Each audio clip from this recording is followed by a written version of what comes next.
নমস্কাৰ আমাৰ আজিৰ ভিডিঅ'টোলৈ আপোনালোক সকলোকে স্বাগতম জনাইছো আজিৰ ভিডিঅ'টোত আমি কমপ্লিট আসাম হিষ্ট্ৰী সিৰিজটোৰ আন এটি ভিডিঅ' আলোচনা কৰিবলৈ গৈ আছো এই ভিডিঅ'ত আমি এনচিয়েন্ট হিষ্ট্ৰী অফ আসাম অৰ্থাৎ প্ৰাচীন অসমৰ ইতিহাসৰ বিষয়ে আলোচনা কৰিম এই সিৰিজটোত আমি কমপ্লিট আসাম হিষ্ট্ৰীৰ বিষয়ে ক্ৰনলজিক্যালি আলোচনা কৰিম আটাইবোৰ ভিডিঅ'ছ একেলগে চাবলৈ হলে প্লেলিষ্টত গৈ আপোনালোকে আটাইবোৰ ভিডিঅ'ছ একেলগে চাব পাৰিব ডেসক্ৰিপচনত ইয়াৰ লিংকটো পাই যাব তো আৰম্ভ কৰিছো আজিৰ ভিডিঅ'টো আশা কৰিছো আপোনালোকে ভিডিঅ'টো শেষলৈকে চাব আজি আমাৰ প্ৰথমটো কোৱেশ্চন হৈছে during which dynasty was the earliest Kamakhya temple built প্ৰাচীন কামাখ্যা মন্দিৰ কোন বংশৰ সময়ত নিৰ্মাণ কৰা হৈছিল ইয়াৰ আনসাৰটো হৈ যাব মিলেচ্ছাৰ ডাইনেষ্টি অৰ্থাৎ মিলেচ্ছ বংশৰ সময়ত ইয়াৰ বিষয়ে অকণমান ডিটেইলছত চাওঁ কামাখ্যা মন্দিৰৰ আটাইতকৈ প্ৰাচীন ৰূপটো মিলেচ্ছ বংশৰ শাসনকালত নিৰ্মাণ কৰা হৈছিল বুলি ধৰা হয় এই বংশই বৰ্মন বংশৰ পিছত কামৰূপ শাসন কৰিছিল আৰু অসমত তান্ত্ৰিক হিন্দুত্ব ধৰ্মৰ বিস্তাৰত গুৰুত্বপূৰ্ণ ভূমিকা লৈছিল মিলেচ্ছ ৰজাসকল শক্তি উপাসনাৰ সমৰ্থক আছিল আৰু কামাখ্যা শক্তি পূজাৰ এক মহান তীৰ্থস্থান হোৱাৰ বাবে তেওঁলোকে এই মন্দিৰৰ বিকাশ সাধন কৰিছিল এই মন্দিৰ পিছত উত্তৰ পূব ভাৰতৰ এক গুৰুত্বপূৰ্ণ ধৰ্মীয় আৰু সাংস্কৃতিক কেন্দ্ৰ হৈ পৰে ঠিক আছে এইখিনি আছিল ইয়াৰ বিষয়ে অকণমান থুলমূল আলোচনা নেক্সট আমি চাম question number 2 Between which years did the Mleccha dynasty rule Kamrupa? Mlech বংশে কামৰূপ কিমান সময়ত ৰাজত্ব কৰিছিল বা শাসন কৰিছিল ইয়াৰ আনসাৰটো হৈ যাব 650 AD to 900 AD অৰ্থাৎ 650 খ্ৰীষ্টাব্দৰ পৰা 900 খ্ৰীষ্টাব্দলৈকে তেওঁলোকে ৰাজত্ব কৰিছিল স্মলেচ বংশই প্ৰায় 250 ইয়াৰ্ছ ধৰি অৰ্থাৎ 650ৰ পৰা আমাৰ 900 খ্ৰীষ্টাব্দলৈকে কামৰূপত শাসন কৰিছিল এই সময়টো বৰ্মন বংশৰ পতনৰ পিছত আৰম্ভ হৈছিল আৰু খালস্তম্ভই এই বংশ প্ৰতিষ্ঠা কৰিছিল আমি ইয়াৰ আগৰ ভিডিঅ'ত ইয়াৰ বিষয়ে আলোচনা কৰি আহিছো এই দীঘলীয়া শাসনকালত অঞ্চলটোত ৰাজনৈতিক স্থিৰতা বৃদ্ধি পায় আৰু বহু ধৰ্মীয় প্ৰতিষ্ঠান মন্দিৰ আৰু শিক্ষা কেন্দ্ৰ গঢ় লৈ উঠে বাণিজ্য আৰু কৃষিও উন্নতি লাভ কৰে সেই সময়ত ঠিক আছে এইটো আছিল ইয়াৰ বিষয়ে নেক্সট আমি চাম question number 3 Who was the final ruler of the Mleccha dynasty? Mlech বংশৰ একেবাৰে শেষৰজন ৰজা কোন আছিল ইয়াৰ আনসাৰটো হৈ যাব ত্যাগ সিংহ ত্যাগ সিংহ আছিল মলেচ্ছ বংশৰ একেবাৰে শেষৰজন ৰজা তেওঁৰ মৃত্যুৰ লগে লগে কামৰূপত মলেচ্ছ বংশৰ শাসনৰ অন্ত পৰে তেওঁৰ পিছত ৰাজ্যত ৰাজনৈতিক অস্থিৰতা দেখা দিয়ে আৰু পিছত পাল বংশ ক্ষমতালৈ আহে শক্তিশালী উত্তৰাধিকাৰ নথকাৰ ফলত এই বংশটো লাহে লাহে দুৰ্বল হৈ পৰিছিল ত্যাগ সিংহৰ মৃত্যুৰ পিছত নেক্সট কুৱেশ্যনটো হৈছে Which dynasty ruled Kamrupa after the fall of the Salastamba dynasty? খালস্তম্ভ বংশ বা এই যেটো আমাৰ মিলেচ্ছ ডাইনেষ্টি হেতুৰ পতনৰ পিছত কোন বংশই কামৰূপ শাসন কৰিছিল ইয়াৰ আনসাৰটো অকমান আগতে ক'লো যে পালা ডাইনেষ্টি পাল বংশই ৰাজত্ব কৰিছিল এই বিষয়ে অকমান চাই লওঁ খালস্তম্ভ বা মিলেচ্ছ বংশৰ পতনৰ পিছত পাল বংশই কামৰূপৰ নতুন শাসক হিচাপে আত্মপ্ৰকাশ কৰে ৰাজ্যত শৃংখলা আৰু স্থিৰতা পুনঃস্থাপন কৰিবলৈ ব্ৰহ্মপালাক ৰজা হিচাপে নিৰ্বাচন কৰা হৈছিল পাল ৰজাসকলে প্ৰশাসন শক্তিশালী কৰে আৰু সংস্কৃতি শিক্ষা আৰু ধৰ্মৰ বিকাশ ঘটায় ঠিক আছে তাৰপিছত কোৱেশ্চনটো হল আমাৰ in which century was the পালা ডাইনেষ্টি এষ্টাব্লিছড ইন কামৰূপা কামৰূপত পাল বংশ কোন শতাব্দীত গঢ় লৈ উঠিছিল ইয়াৰ আনসাৰটো হৈ যাব 9th century অৰ্থাৎ নৱম শতিকাত কামৰূপৰ পাল বংশ নৱম শতাব্দীত প্ৰতিষ্ঠা লাভ কৰিছিল সেই সময়ত ভাৰতৰ বহু অঞ্চলত নতুন আঞ্চলিক ৰাজ্য গঢ় লৈ উঠিছিল অসমত পাল বংশই ৰাজনৈতিক ঐক্য স্থাপন কৰি শিল্প স্থাপত্য আৰু সাহিত্যৰ উন্নতি সাধন কৰে ঠিক আছে নেক্সট কুৱেশ্চনটো হৈছে হু ফাউণ্ডেড দ্য পালা ডাইনেষ্টি ইন কামৰূপা এইটো কৈ আহিছো কামৰূপৰ পাল বংশৰ কোনে প্ৰতিষ্ঠা কৰিছিল বা তেওঁৰ প্ৰতিষ্ঠাতা কোন আছিল ইয়াৰ আনসাৰটো হৈ যাব ব্ৰহ্মপালাই কামৰূপৰ পাল বংশৰ প্ৰতিষ্ঠাতা আছিলে ৰাজনৈতিক বিশৃংখলতাৰ সময়ত স্থানীয় প্ৰধানসকলে তেওঁক ৰজা হিচাপে নিৰ্বাচন কৰিছিল তেওঁ ৰাজ্যত শান্তি আৰু স্থিৰতা স্থাপন কৰে আৰু এক শক্তিশালী ৰাজবংশৰ ভিত্তি স্থাপন কৰে ঠিক আছে নেক্সট কুৱেশ্যনটো লৈ যাওঁ What was the capital city of the Pala rulers?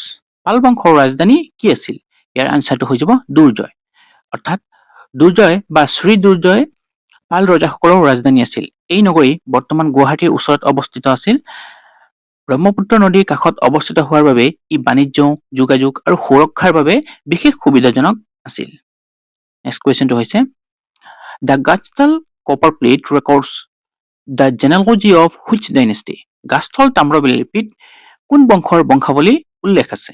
ইয়াৰ আনসাৰটো হৈ যাব পালা ডাইনেষ্টি অফ কামৰূপা, অৰ্থাৎ কামৰূপৰ যিটো পাল বংশ আছিল তেওঁলোকৰ ইতিহাসৰ বিষয়ে জানিবলৈ পোৱা যায় এই গাছতল তাম্ৰলিপিত। ইয়াত পাল ৰজাসকলৰ বংশাৱলী, কৃতিত্ব আৰু ধৰ্মীয় কাৰ্যকলাপৰ উল্লেখ আছে। ইতিহাসবিদসকলে এই তাম্ৰলিপিৰ সহায়ত পাল যুগৰ ৰাজনৈতিক ইতিহাস অধ্যয়ন কৰে।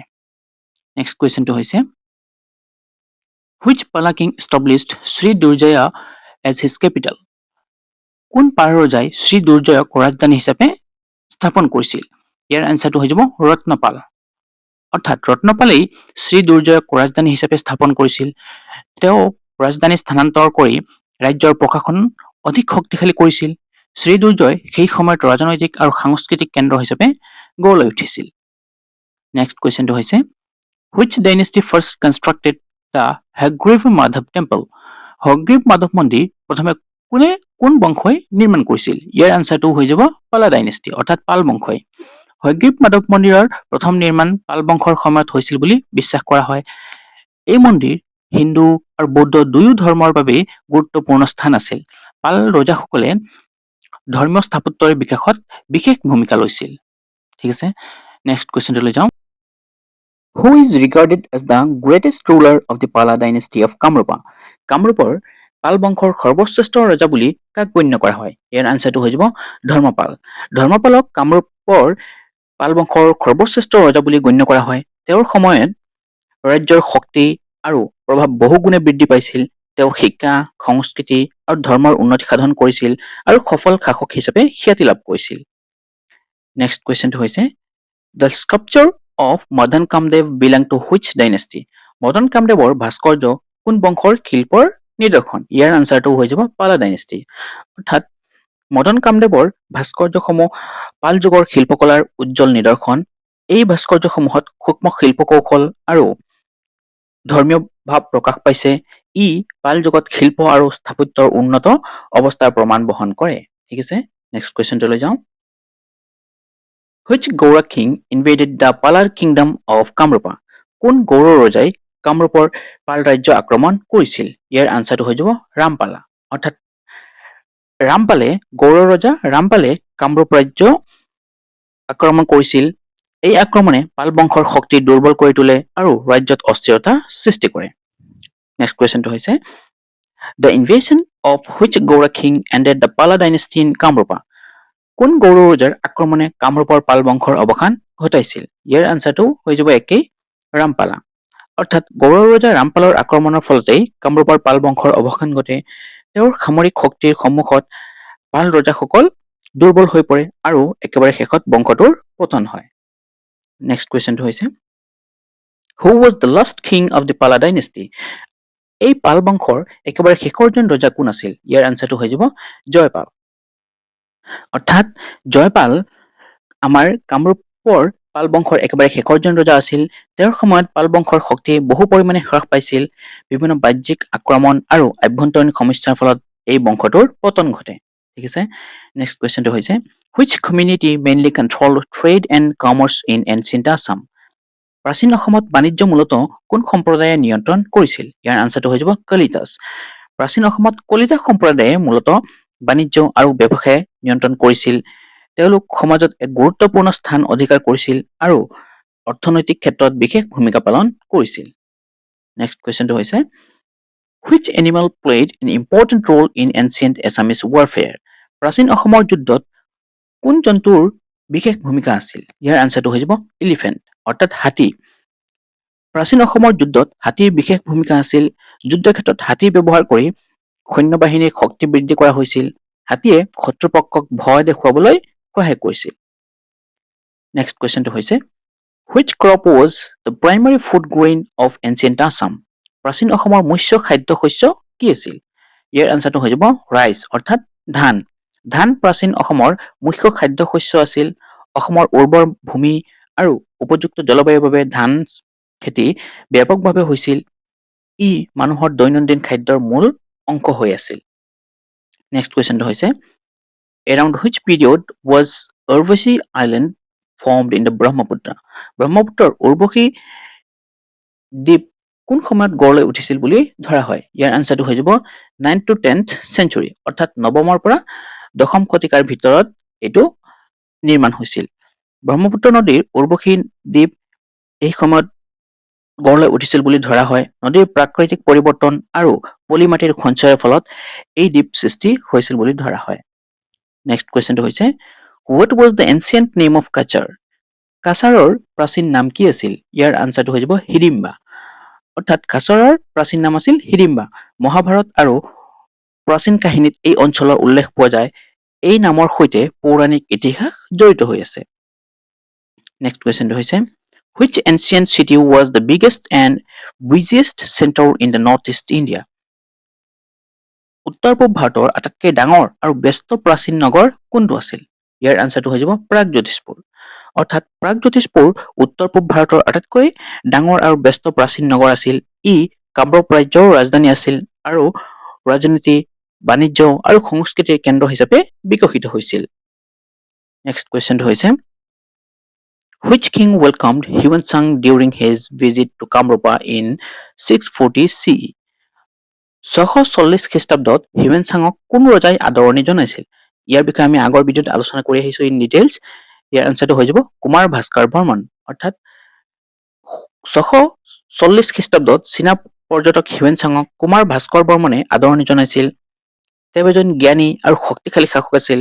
হিউৱেনচাঙে তেওঁৰ বিৱৰণী কামৰূপৰ সমৃদ্ধ সংস্কৃতি আৰু শাসন ব্যৱস্থাৰ কথা উল্লেখ কৰি গৈছিল। নেক্সট কুৱেশ্যনটো আছে What event marked the beginning of the medieval age in Assam? অসমৰ মধ্যযুগ আৰম্ভ হোৱাৰ মূল কাৰণ কি আছিল? ইয়াৰ আনচাৰটো হৈ যাব Attacks from the Bengal Sultanate, অৰ্থাৎ বংগৰ চুলতানসকলৰ আক্ৰমণ। বংগৰ চুলতানসকলৰ আক্ৰমণৰ ফলতে অসমত মধ্যযুগৰ আৰম্ভণি হৈছিল বুলি ধৰা হয়। এই আক্ৰমণসমূহে অসমৰ ৰাজনীতি আৰু সামৰিক ব্যৱস্থাত ডাঙৰ পৰিৱৰ্তন আনে। In which year did the Turko-Afghan invasion begin in Assam? অসমত তুৰ্কী আফগান আক্ৰমণ কোন বছৰত আৰম্ভ হৈছিল? ইয়াৰ আনচাৰটো হৈ যাব 1206 AD, অৰ্থাৎ 1206 খ্ৰীষ্টাব্দত। 1206 খ্ৰীষ্টাব্দত অসমত তুৰ্কী আফগান আক্ৰমণ আৰম্ভ হৈছিল। এই সময়ৰ পৰা বহিঃ শক্তিৰ আক্ৰমণ অসমত বৃদ্ধি পায় আৰু নতুন ৰাজনৈতিক সংঘাত আৰম্ভ হয়। নেক্সট কুৱেশ্যনটো হৈছে Who was the first Muslim invader to attack Assam? Assam আক্ৰমণ কৰা প্ৰথম মুছলমান আক্ৰমণকাৰী কোন আছিল? ইয়াৰ আনচাৰটো হৈ যাব বখতিয়াৰ খিলজী। বখতিয়াৰ খিলজী অসম আক্ৰমণ কৰা প্ৰথমজন মুছলমান আক্ৰমণকাৰী আছিল। তেওঁ কামৰূপৰ ওপৰত আক্ৰমণ চলাইছিল যদিও সফলভাৱে ৰাজ্য দখল কৰিব পৰা নাছিল। নেক্সট কুৱেশ্যনটো হৈছে Bakhtiyar Khilji served under which ruler? Bakhtiyar Khilji কোন শাসকৰ অধীনত কাম কৰিছিল? ইয়াৰ আনচাৰটো হৈ যাব কুতুবুদ্দিন আইবাক, অৰ্থাৎ কুতুবুদ্দিন আইবাকৰ অধীনত তেওঁ কাম কৰিছিল। আইবাক দিল্লী চুলতানৰ অন্যতম শক্তিশালী শাসক আছিল। নেক্সট কুৱেশ্যনটো হৈছে During whose reign did the first Muslim invasion of Kamrupa occur?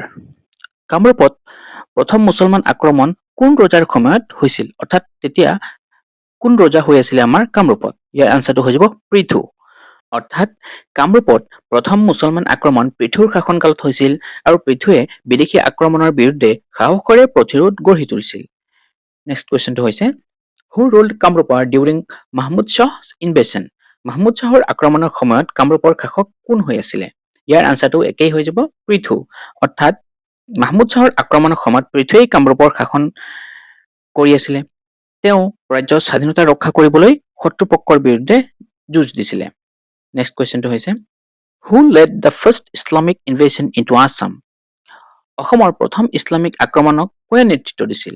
ইয়াৰ আনচাৰটো হৈ যাব বখতিয়াৰ খিলজী। অকণমান আগতে ইয়াৰ আনচাৰটো কৈ আহিছো। অসমৰ প্ৰথম ইছলামিক আক্ৰমণ বখতিয়াৰ খিলজীয়ে নেতৃত্ব দিছিল। তেওঁ তিব্বত অভিযানৰ সময়ত কামৰূপ আক্ৰমণ কৰিছিল। নেক্সট কুৱেশ্যনটো হৈছে Bakhtiyar Khilji attacked Kamrupa while marching towards which region? Bakhtiyar খিলজীয়ে কোন ঠাইলৈ যোৱাৰ পথত কামৰূপ আক্ৰমণ কৰিছিল? এই মাত্ৰ কৈ আহিলো ইয়াৰ আনচাৰটো তিব্বত, অৰ্থাৎ বখতিয়াৰ খিলজীয়ে তিব্বতলৈ যোৱাৰ পথত কামৰূপ আক্ৰমণ কৰিছিল। তেওঁ উত্তৰ পূব ভাৰতৰ মাজেৰে তিব্বতলৈ আগবাঢ়িবলৈ চেষ্টা কৰিছিল আৰু বাটতে তেওঁ কি কৰিছিলে আমাৰ এই কামৰূপ ৰাজ্যক আক্ৰমণ কৰিছিলে। নেক্সট কুৱেশ্যনটো হৈছে Who was the first Mech tribesmen to embrace Islam.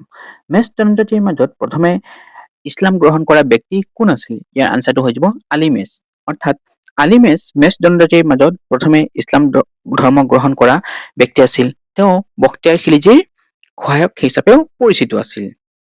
Next কুৱেশ্যনটো হৈছে who established the Ahom kingdom in Assam? অসমত আহোম ৰাজ্য কোনে স্থাপন কৰিছিল? ইয়াৰ আনচাৰটো আমি সকলোৱে জানো চুকাফা। অৰ্থাৎ চুকাফাই অসমত আহোম ৰাজ্য প্ৰতিষ্ঠা কৰিছিল। তেওঁ আহোম জনগোষ্ঠীক লৈ অসমলৈ আহি এক শক্তিশালী ৰাজ্য গঢ়ি তুলিছিল। নেক্সট কুৱেশ্যনটো হৈছে from which place did the Ahoms originally migrate? আহোমসকলে মূলতঃ কোন ঠাইৰ পৰা আহিছিল? ইয়াৰ আনচাৰটো হৈ যাব মংমাও। আহোমসকলে মূলতঃ মংমাও নামৰ ঠাইৰ পৰা আহিছিল। এই অঞ্চল বৰ্তমান ম্যানমাৰৰ ওচৰত অৱস্থিত। নেক্সট কুৱেশ্যনটো হৈছে through which mountain range did the Ahoms enter Assam? আহোমসকলে কোন পৰ্বতমালাৰ মাজেৰে অসমত প্ৰৱেশ কৰিছিল? ইয়াৰ আনচাৰটো হৈ যাব পাটকাই ৰেঞ্জ। অৰ্থাৎ পাটকাই পৰ্বতমালাৰ পাৰ হৈ তেওঁলোকে অসমত প্ৰৱেশ কৰিছিল বা পাটকাই পৰ্বতমালাৰ মাজেৰে অসমত প্ৰৱেশ কৰিছিল। এই পাহাৰীয়া পথেই তেওঁলোকৰ অসম আক্ৰমণৰ মূল পথ আছিল। নেক্সট কুৱেশ্যনটো হৈছে which pass of the Patkai hills was used by Sukaphaa? চুকাফাই পাটকাই পাহাৰৰ কোন গিৰিপথ ব্যৱহাৰ কৰিছিল? ইয়াৰ আনচাৰটো হৈ যাব পাংচাও পাছ। অৰ্থাৎ পাংচাও গিৰিপথ তেওঁ ব্যৱহাৰ কৰিছিল। In which year did Sukaphaa leave মংমাও? চুকাফাই কোন বছৰত মংমাও ত্যাগ কৰিছিল? ইয়াৰ আনচাৰটো হৈ যাব 1215 CE অৰ্থাৎ 1215 খ্ৰীষ্টাব্দত। চুকাফাই 1215 খ্ৰীষ্টাব্দত মংমাও ত্যাগ কৰিছিল আৰু তেওঁৰ নিজৰ অনুৰাগীসকলৰ সৈতে নতুন ৰাজ্য স্থাপনৰ উদ্দেশ্যে যাত্ৰা আৰম্ভ কৰিছিল। নেক্সট কুৱেশ্যনটো হৈছে হু এডভাইজড Sukaphaa that not two tigers can live in the same jungle? একেখন জংগলত দুটা বাঘ থাকিব নোৱাৰে বুলি চুকাফাক কোনে কৈছিল? ইয়াৰ আনচাৰটো হৈ যাব চুকাফাছ গ্ৰেণ্ডমাদাৰ। অৰ্থাৎ চুকাফাৰ আইতাকে তেওঁক এই কথাটো কৈছিল। ইয়াৰ অৰ্থ আছিল যে একে ঠাইত দুজন শক্তিশালী শাসক একেলগে থাকিব নোৱাৰে। সেইকাৰণে তেওঁক এই কথাটো তেওঁৰ আইতাকে কৈছিল। In which year did the Ahom enter the Brahmaputra valley? আহোমসকলে কোন বছৰত ব্ৰহ্মপুত্ৰ উপত্যকাত প্ৰৱেশ কৰিছিল? ইয়াৰ আনচাৰটো হৈ যাব 1228 AD অৰ্থাৎ 1228 খ্ৰীষ্টাব্দত। আহোমসকলে 1228 খ্ৰীষ্টাব্দত ব্ৰহ্মপুত্ৰ উপত্যকাত প্ৰৱেশ কৰিছিল। এই ঘটনাই অসমৰ ইতিহাসত এক নতুন যুগৰ সূচনা কৰে। নেক্সট কুৱেশ্যনটো হৈছে which secret object was not brought by Sukaphaa into Assam? চুকাফাই অসমলৈ আহোঁতে কোনটো বস্তু অনা নাছিল? ইয়াৰ আনচাৰটো হৈ যাব এ ডিভাইন হৰ্চ। এটা দৈবিক ঘোঁৰা তেওঁ অনা নাছিল। চুকাফাই অসমলৈ আহোঁতে বহু পবিত্ৰ বস্তু আনিছিল যদিও এটা দৈবিক ঘোঁৰা তেওঁ অনা নাছিল। এই তথ্য আহোম বুৰঞ্জীত উল্লেখ আছে। আজি আমাৰ একেবাৰে শেষৰটো কুৱেশ্যন হৈছে in which year was the Ahom kingdom established in Assam by Sukaphaa? চুকাফাই কোন বছৰত অসমত আহোম ৰাজ্য স্থাপন কৰিছিল? ইয়াৰ আনচাৰ অকণমান আগতে কৈ আহিছো। ইয়াৰ আনচাৰটো হৈ যাব 1228 AD অৰ্থাৎ 1228 খ্ৰীষ্টাব্দত। যদিও চুকাফাই 1215 খ্ৰীষ্টাব্দতে মংমাও ত্যাগ কৰিছিলে, কিন্তু তেওঁ অসমত প্ৰৱেশ কৰিছিলে 1228 খ্ৰীষ্টাব্দত। চুকাফাই 1228 খ্ৰীষ্টাব্দত অসমত আহোম ৰাজ্য প্ৰতিষ্ঠা কৰিছিল। এই ৰাজ্য প্ৰায় 600 বছৰ ধৰি অসমত শাসন কৰিছিল আৰু অসমৰ ইতিহাস, সংস্কৃতি আৰু সমাজত এক গভীৰ প্ৰভাৱ পেলাইছিল। ঠিক আছে, তো এইখিনি আছিলে আজি আমাৰ আলোচনাৰ বিষয়বস্তু। নেক্সট ভিডিঅ'ত আমি ইয়াৰ বিষয়ে আৰু অধিক ডিটেইলছ জানিম। আশা কৰিছো আজিৰ ভিডিঅ'টো আপোনালোকে শেষলৈকে চাইছে। ভিডিঅ'টো ভাল লাগিলে বন্ধু বান্ধৱীৰ লগত ভিডিঅ' শ্বেয়াৰ কৰি দিব আৰু চেনেলটো ছাবস্ক্ৰাইব কৰি দিব। আজিৰ ভিডিঅ'টো ইয়াতেই সামৰিছো। ধন্যবাদ।